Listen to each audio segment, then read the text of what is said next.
स्वकार्यं कर्तुं शक्नुमः परन्तु अहं तु मम पत्रवाचनं करोमि। विषयः शोधसाररूपेण एवमस्ति।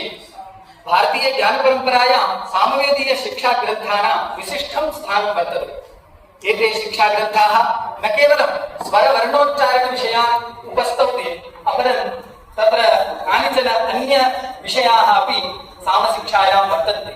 ते विषयाः तु सामवेदीय ते विषयाः तु क्रमेण किमस्ति स्वरवर्णोच्चारणं तु भवन्तः जानन्ति एव यत् अस्माकं शिक्षाग्रन्थे स्वरविषयम् उपस्थापितं कुर्वन्ति।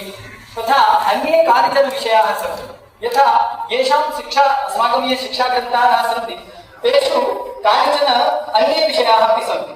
ते क्रमेण तत् समये कीदृशी पर्यावरणव्यवस्था आसीत् तद् विषये अपि अस्माकं शिक्षाग्रन्थेषु ते अंशाः वयं